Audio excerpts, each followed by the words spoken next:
know you feel it, that uncontrollable urge to save all of humanity, to save people from themselves, right?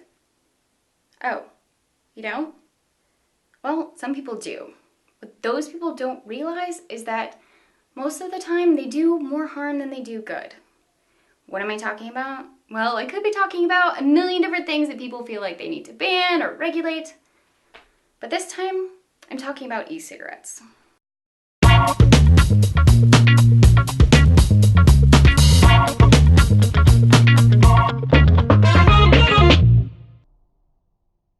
There's a reason e-cigarettes have become a booming industry, and it's because the market is responding to a product superior to traditional cigarettes. Most people want to quit smoking, and e-cigarettes are one possible alternative.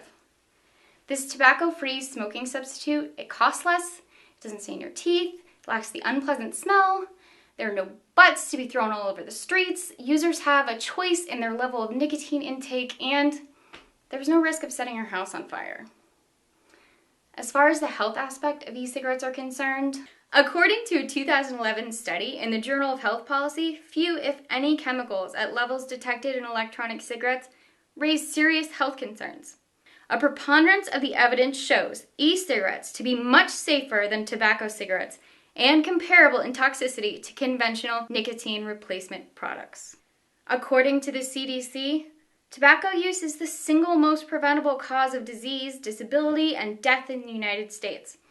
Each year, an estimated 443,000 people die prematurely from smoking or exposure to secondhand smoke, and another 8.6 million live with a serious illness caused by smoking.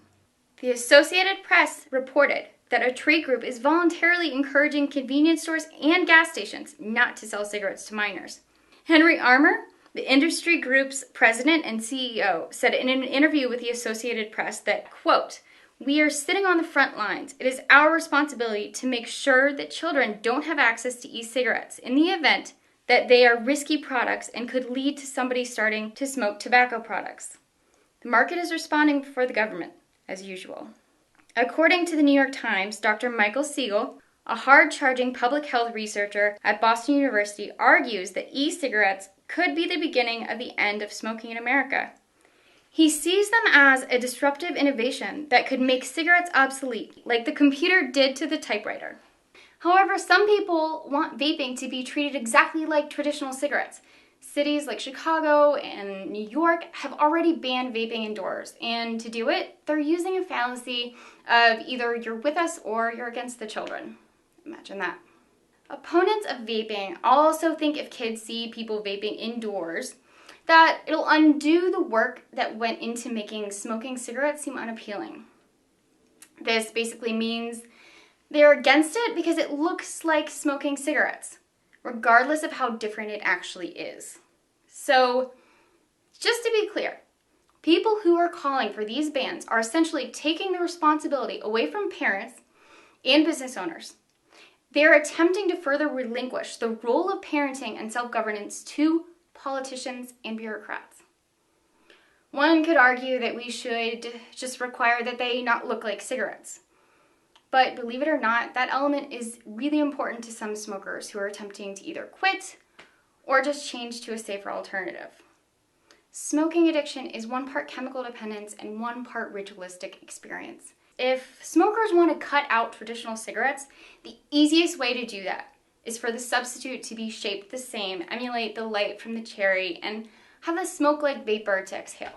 Some condemn offering a variety of flavors to choose from because they see it as appealing to kids, as if adults don't appreciate taste. Caffeine is bad for children, yet we have creamers that make coffee taste like Girl Scout cookies, and alcohol comes in every flavor under the sun, including chocolate. Personally, I'd like to see people promoting e-cigarettes because I find regular cigarettes disgusting. I'm an ex-smoker, so I know how hard it is to quit.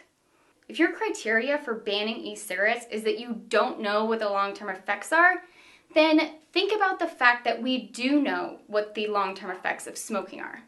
If helping people quit smoking is your goal, then you should be promoting alternatives, not banning them.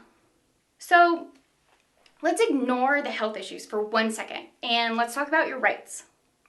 You don't have a right to not be around a certain smell, I would say that that's common sense, but it really seems like it's not. When you tell a business owner that they can't allow smoking in their establishment, whether it's regular cigarettes or e-cigarettes, you are telling someone what they can and cannot do with their own property, when they aren't even infringing on your own rights in any way. No one is forcing you to go into that business. If you don't like a business that allows smoking of any kind, then don't go in there or boycott that company. Tell the whole world that you don't like their policies. But don't use the government to ban it. Businesses respond very well to social pressure in the market. And why is that? Because if they publicly look bad, it affects their bottom line. The profit incentive drives the need for businesses to respond to social pressures.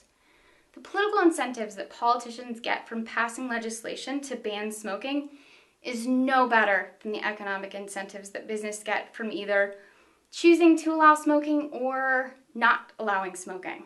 The political incentives politicians have for using legislation to ban a product in the market are not only selfish, but they're incredibly harmful to our economy. Every ban and new regulation is taking money out of the pockets of everyday people. These nanny-state bureaucrats and politicians, they don't care that they're stealing from people. What they care about is re-election and self-preservation. Using the government to control the choices of consenting adults is really insulting. People who do that are telling everyone that you're too stupid to make your own decisions. When you already know the harmful effects of tobacco use, it makes no sense to try and apply the precautionary principle to e-cigarettes. If your goal is to help other people, don't ban their choices. You have no right.